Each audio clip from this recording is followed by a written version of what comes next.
The League of Nations is the second major topic of the unit conflict and tension, and it takes off basically immediately after our study of the Treaty of Versailles. Part of the Treaty of Versailles, as you saw, was called the League of Nations, put forward by the President of the USA, Woodrow Wilson.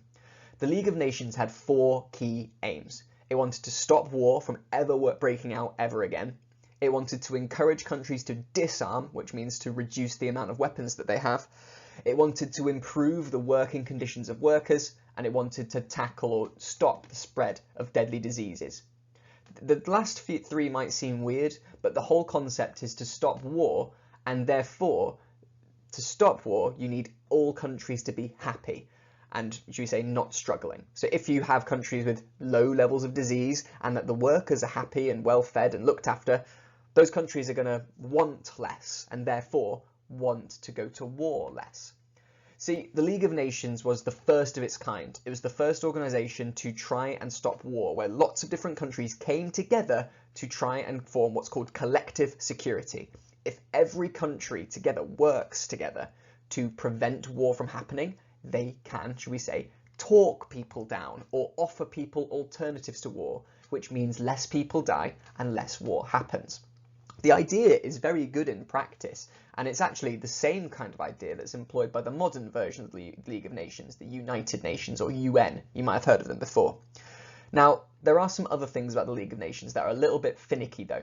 See, Woodrow Wilson is the President of the USA. He was the creator of the League of Nations, but as you saw before, he didn't join it. The USA was quite a different country as it is today, and the USA did not ratify the League of Nations. It actually refused to join, and Woodrow Wilson and the USA therefore couldn't take part in any of the peacekeeping discussions or negotiations that would be put forward, which basically meant that whatever the USA's resources they had, the League of Nations did not have. And be aware, the USA was basically the most powerful country in the world after World War I. So the League of Nations didn't have the most powerful country in the world on their side. Eek, not great. See, the way the League would work, the idea of how it would work would be if 2 countries would get into an argument, they would go to the League of Nations and they'd explain their arguments and their, should we say, problems to all the other countries in the world. And then all the other countries in the world would try and help them talk through the issue. There would be offers of alternatives, there would be more thinking, more ideas, and then there would be less people fighting.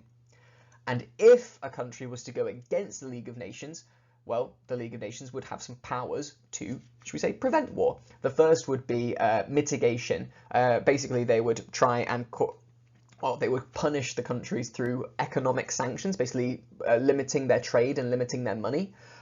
They could create a peacekeeping army, which is a bit of a funny statement, isn't it? Peacekeeping army by other countries lending their armies to the League of Nations. And even my favourite, which is called moral condemnation, which basically means they told them off on the world stage and said, this guy is a baddie. The League of Nations had lots of powers, and it was a very lofty idea. And this whole topic is about how the League of Nations leads to World War II. Because as you can probably tell, the League of Nations does not succeed. You need to know exactly how. A big part of this, though, that you need to be aware of is Britain and France's perspective on the League of Nations as well. See, Britain and France actually were big wigs in the League of Nations, and we'll talk about that later, but Britain and France blocked certain countries from joining. As you remember, Germany wasn't allowed to join, but loads of other countries that took part in the First World War were also not allowed to join. Bulgaria, Austria, Yugoslavia, Czechoslovakia, all weren't allowed to join. And Britain and France, because they were wary of communism, they blocked Russia from joining as well. See, this meant that the League of Nations was seen as a bit of a winner's club. It was seen as a group of people who, we've won the war, so we're going to stop the world from going to war again, and we're not going to invite everybody to the party. Britain and France even signed a thing called the Fontainebleau Memorandum, which basically said that they think the League of Nations should deal with all the most important things in the world, not Britain and France. They were actually giving the workload to the League of Nations. But you need to learn the rest of that. If you know those basic things about how the League of Nations is organised, you should be sorted. But here's some questions to get you started. Right, why did Woodrow Wilson want the League of Nations?